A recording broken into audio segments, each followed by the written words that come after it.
We talk more about mental health at work than we ever have before, in part because of the great work of our guest today. But the conversation quiets when we talk about the mental health of our leaders.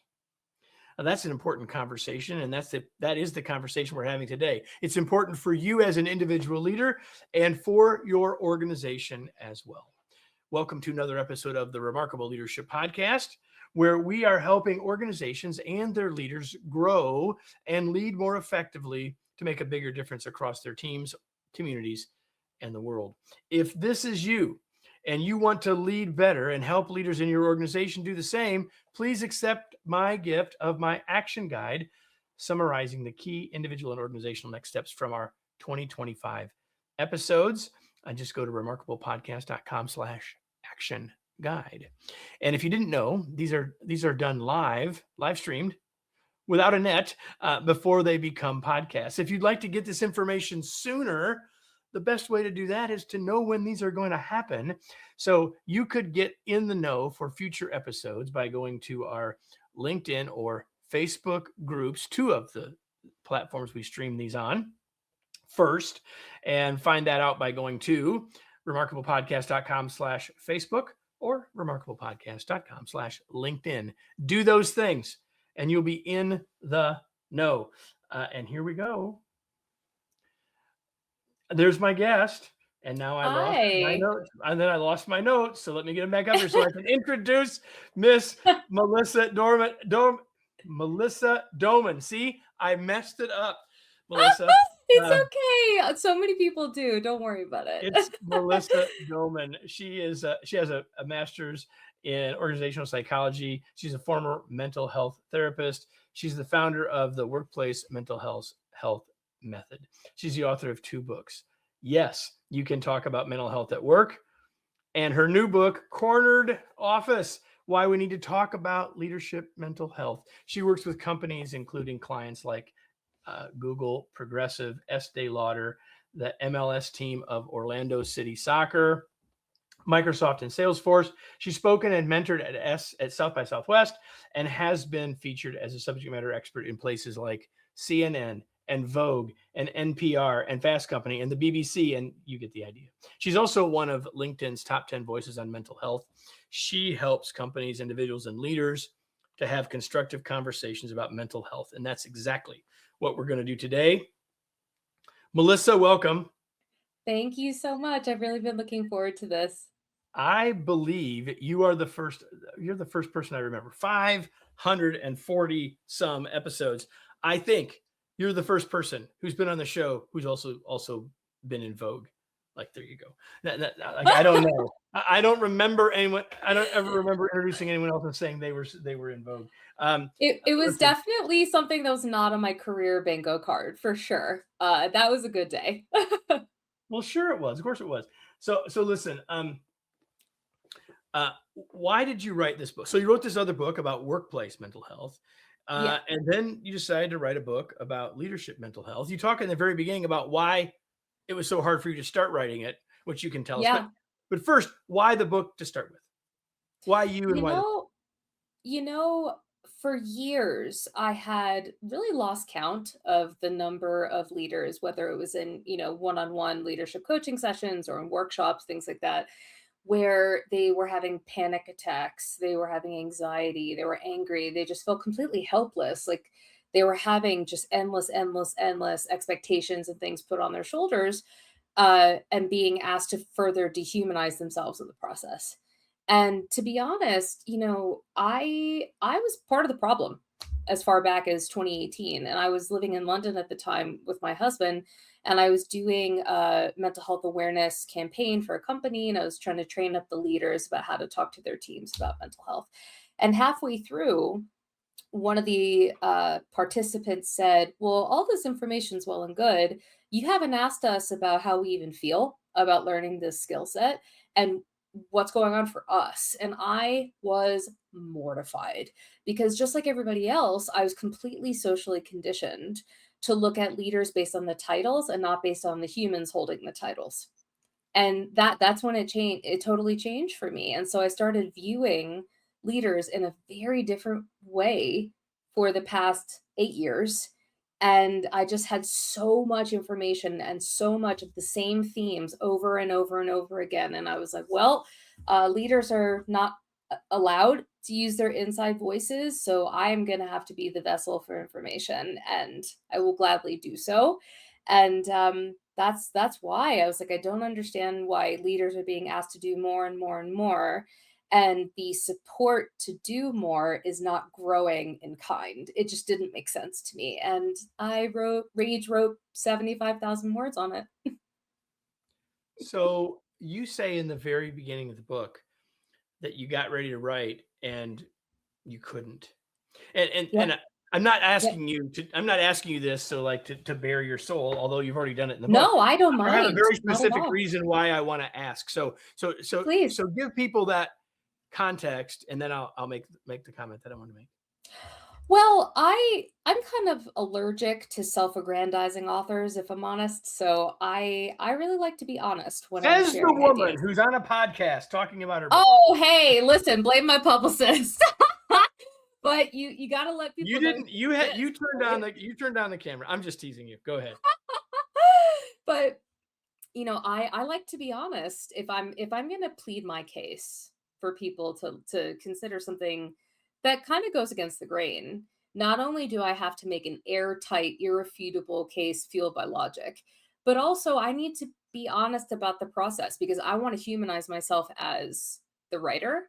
I want to humanize myself beyond my job title, and let them know that I don't take writing about this lightly. Because if you're going to take a long term held idea that's still firmly planted in most places, then you have to show that you're really taking the task seriously, even if the task is overwhelming. And so I said, I don't specialize in leadership.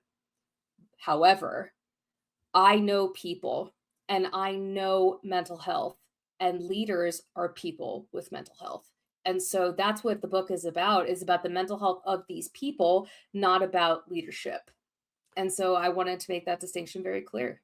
And you did it right from the start. And the reason I wanted to highlight it is that because you said it before, and there's a whole chapter in the book about the identity of the leader, and there's some Mhm. societal identities. We're going to get to that in a second, but Oh, yeah. there's all this stuff that we as leaders by title, by position, Mhm. might hold in our own heads, and we have to be able to separate that role Oh, or yeah. identity from the fact that we are humans first. And that's why I Mhm. wanted to bring that up, because I think it's such an important thing. So what's Yeah. the big or biggest idea in the book, Melissa?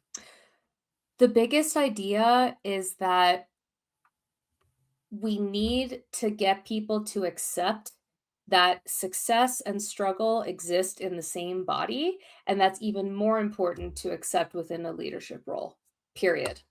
And the fact that that is not only largely unrecognized, but also discouraged when it comes to leadership, is the key to breaking sustainable leadership. So that's really it, is to make it logically clear and accepted that success and struggle exist in the same body, and definitely in positions of leadership. If it's treated any other way than that, then we can't ask. I mean, there are plenty of leaders out there who do bad things regardless of how much support they get, or anything. Let's be very honest about that, of the 8 billion people on the planet. But for other leaders, where we don't prepare them for the emotional realities and the toll of leadership, let alone not normalizing talking about stuff outside of work, you can't ask questions of like, why are they letting us down, or they're acting out, or why are they acting like this? Gosh, I wonder, is it because you're putting more and more on their shoulders and then criticizing them when they talk about the weight? It just doesn't make any sense. Yeah, you're describing an and conversation. That two things can be true that might seem as opposites or paradoxes. You talk Mhm. about paradox a lot in the book, which Yeah, I yeah, yeah. love. And so I think it's a really important point for us all to hear. Now, I said Thank you. something in the open that is that I'm not the mental health expert. You are, right?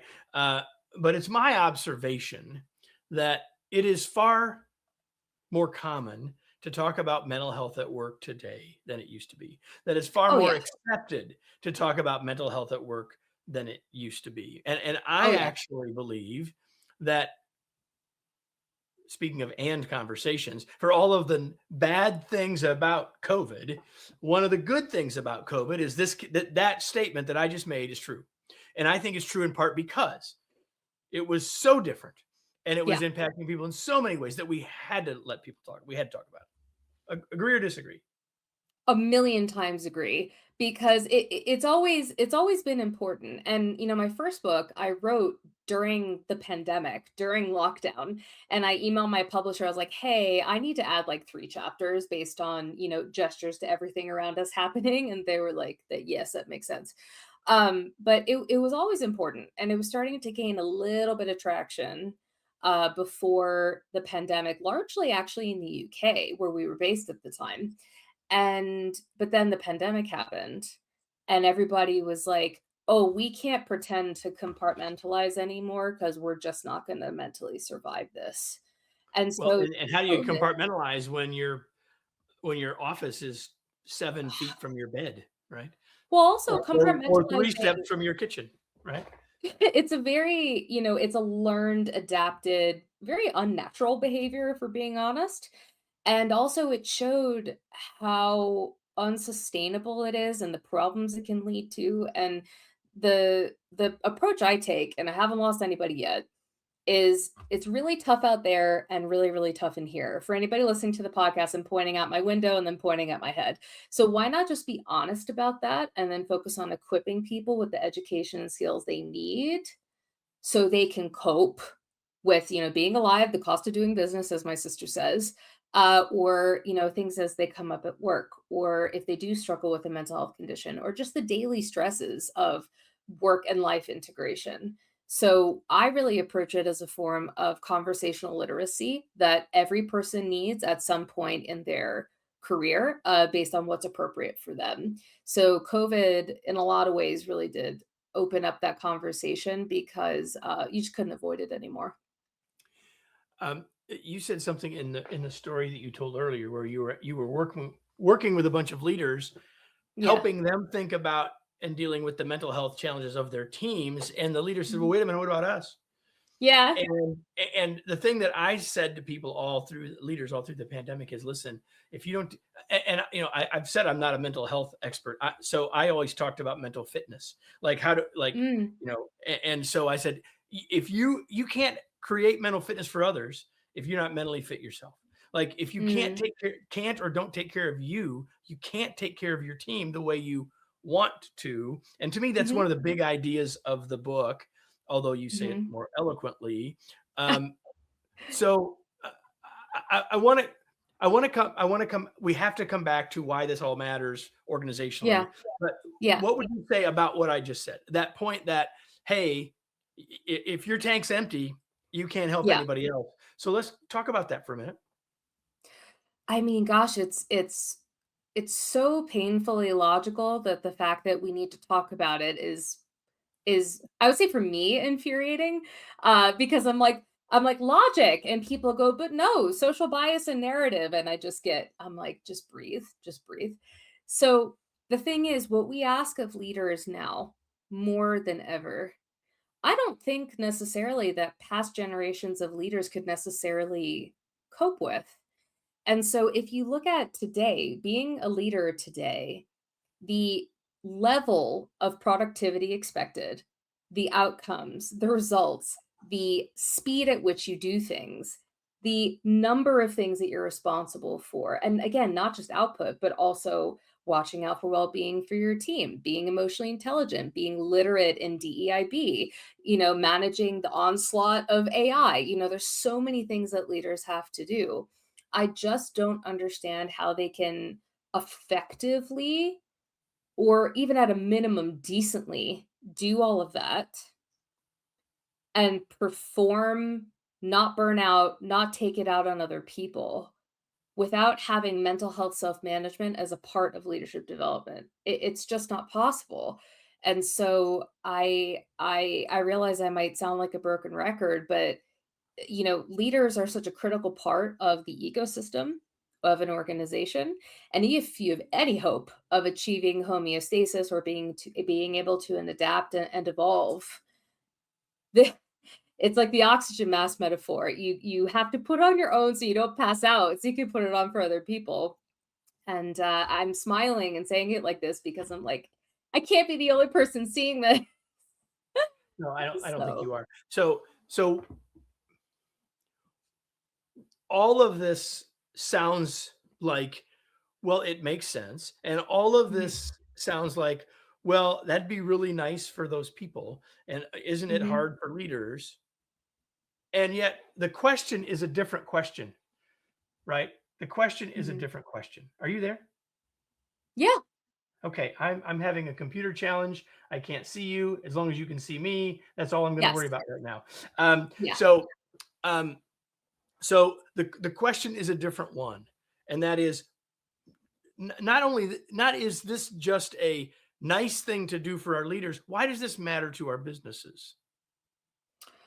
I mean, not to sound like a dispassionate, ardent capitalist, but if you care about the bottom line and you care about achieving your goals and growing as a company, I mean, talking about mental health is just smart business, and especially for your leaders. So there's enough data out there to prove the return on investment case, which, by the way, there is so much data on the ROI for mental health for employees. Riddle me this, why that's not applied to leaders. It doesn't make sense to me. And so when they show that it leads to lower sickness absence, it leads to better productivity, better interpersonal communication, less attrition from the business, it's all there. It's all been proven.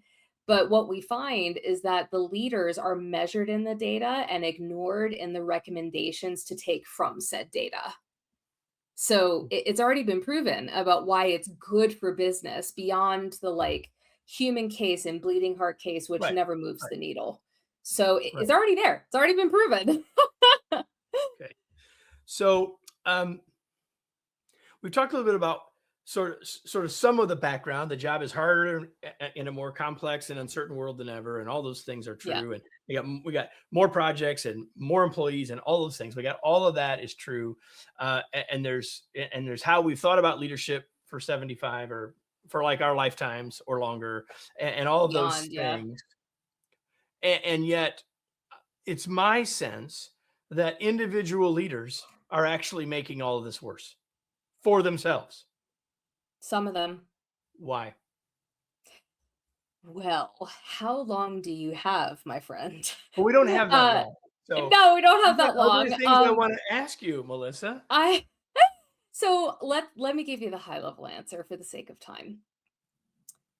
So the power of story is really, really strong. Now, whether that's within yourself, whether it's from the circles that you've run in, your identity, culture, ethnicity, the industry you came up in, whatever it is, there are very, very powerful stories that leaders tell themselves about why they have to endlessly self-sacrifice ad nauseum. So there are some leaders that have decided in stone that self-sacrifice is the only way, and that however things end up is how they need to end up because this is the way it's done. And that's why I came up with these 7 leadership mental health archetypes with Mhm. different like metaphors and imagery and things like that. Animals and such. Animals, yeah, because you have to look We're at all the supposed to be behaviors. seals, everybody. We're supposed to be a seal. Sea otter. Sea otter, sorry. Sea Sea otter. otter. Close enough. I was close. But yeah, and you got to look at the behaviors that you demonstrate, the things you say, the actions, because it in some ways keeps you in the same cycle and teaches the people you lead that you're not human and you don't need support. But however, we also have to look at the environment and the ways they've been conditioned to get to that point because they certainly didn't get there on their own. So, however, there are some environments that encourage them not to do those self-sacrificing behaviors, and they're so blinded and stuck in the process that they don't know how to get out. They're maybe reasonably afraid because you and I can both agree not every environment is safe for this conversation. Not every company is safe for this conversation. So some of them do it to their own detriment, and others do it because they're understandably afraid of the risks of disclosure in that environment. So in our conversation, we've talked about sort of what the problem is, why it's a problem, Hmm. uh, and at some level, what matters is what comes next. How do we Yeah, fix it? How do we change it? So yeah, let's take a minute or two and talk about it on two levels. Like, if you know that right now you're in the ear of leaders, what do they need to know? Where do they need to start yeah.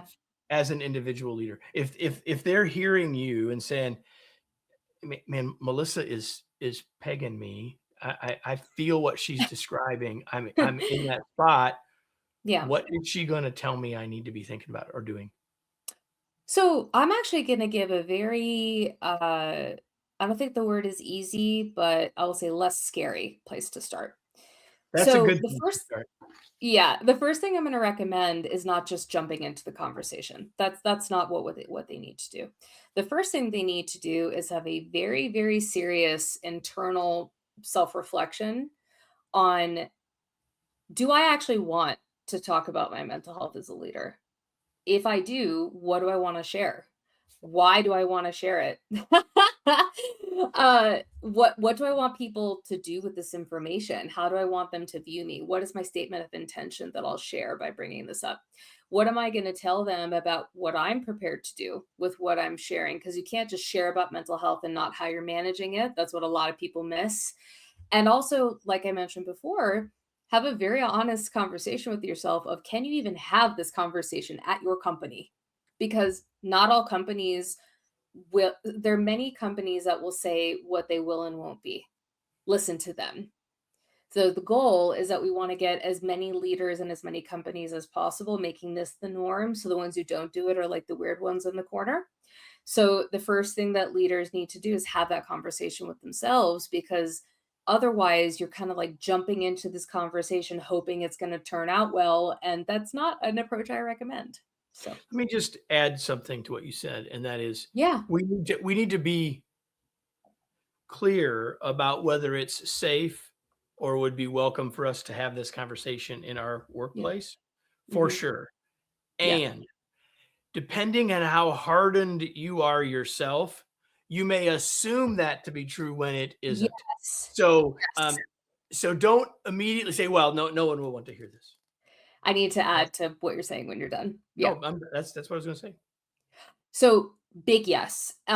You completely reminded me a big thing I forgot to mention, which, if you're hesitant to talk about it, you have to figure out where that hesitancy and fear comes from. Is that from baggage based on previous jobs, previous bosses? Is that based on the current environment? Does it have to do with none of that and it's just your stuff? So Exactly. make sure that you know the source of that concern, because you might be carrying in things that are not accurate to the reality that you're in. So the other question I have to ask before we start to round out our conversation is, Please. as an organization, Yeah. like we hear you, Melissa, as an organization, and we'd like to start to turn this corner for the mental health of the leaders in our company, in our Mhm. organization. Mhm. What's a piece or two of advice? Where should they, other than getting your book, like where should they start? Well, duplicate what you're doing for employees and do it for leaders. That's the thing, is we don't have to reinvent the wheel. So, there is no reason that mental health self-management should not be part of leadership development programs. Why aren't there internal leadership peer support groups, just like there are for ERGs, employee resource groups within organizations? Why aren't you telling leaders that they should also use the resources that you're encouraging them to send their employees to? Why is there not an effort around shifting narrative around leadership mental health within the organization, just like for mental health for the rest of the organization? So I'm not trying to sound catty or anything, but I'm like, all the frameworks exist. Just apply it to leaders. And I think the important thing that you didn't say but mean is this, and that is, just because you say, well, the leaders are employees, so they, of course they can. they're not hearing that. And so No, we've got to make it absolutely. In explicit. some cases, they need something different, but even if they Oh, don't need yeah. something different, Yes. they're not unless we are intentional and Yes. specific, Yes, they think they're explicit. excluded. Yeah. Explicit, that's the right And word. and I can tell you as a former EAP counselor myself, so anybody listening, please use your EAP. EAP is the most underutilized but amazing resource that's available within businesses. So I spoke to hundreds and hundreds and hundreds of people when I was an EAP counselor, and barely any of the people who called in were managers because they were afraid. And the occasional ones who did, even when I explained as a mandated reporter, everything you say is confidential, except in cases of harm to self, harm to others, child abuse, or elder abuse. And they go, wait, but are you going to tell my company? I go, not unless you do one of those things. So there's such a fear as a leader to use these resources, and they're just told, send employees to this, be the beacon of support. Yes, of course, do that, but also use it yourself. Yeah, I love that. Yeah. So, Melissa, we could have much longer conversation than we have time Yes, we for could. today. Is there any specific thing that you wish I'd have asked that I didn't? Hmm. Maybe if I have a funny key takeaway for folks. I got a Go, funny one. go. I think that we need to stop treating leaders like superheroes because we don't even give them the outfits. Can't treat them like superhero if they don't get the outfit. There you go, everybody. If you're watching this, you know that Kevin's outfit is always the blue shirt, but there is no cape. There's no cape. No cape. I'm curious, Melissa, what you're reading. What are you reading these days? I am reading, actually, it's quite the long title, The Righteous Mind: Why Good People Are Divided by Politics and Religion. Real page turner. The And Righteous also, Mind. yes, The Righteous Mind by Jonathan Haidt, Haidt. He's a sociologist. And then also reading Radical Respect, which is Kim Scott's second or third book. She created the radical candor model, which I'm obsessed with. And Kim actually graciously endorsed the second book. So I was really, really honored. So those are the two things I'm reading right now. So speaking of the latest book, for those watching, I'm going to hold it up here in a second. Where can people connect with you, learn more about what you're up to, all Mhm. those things, as well as get a copy of the book? So the book, yes, there it is. The book is available in hardback and ebook across all major retailers, online and in store. Working on details for an audiobook, so stay tuned.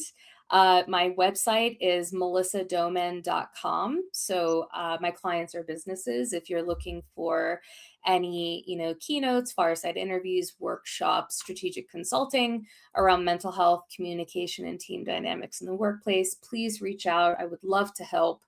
And I do things edutainment style. So, so people can actually enjoy what they're learning. And then on LinkedIn, just connect with me, Melissa Doman, and Instagram is at The Wandering Mel. The Wandering Mel. The Wandering Mel. melissadoman.com, everybody. So before I say goodbye to Melissa, and before I say goodbye to all of you, I have to ask you the question that I ask you every single episode. If there are two things that are common about this, Kevin's going to have on a blue shirt, and I'm going to ask you this question. Now what? What are you going to do as a result of being here? Melissa gave you some very specific things you could do as an organization, as you could do as an individual leader, and it may be one of those things, it may be something else.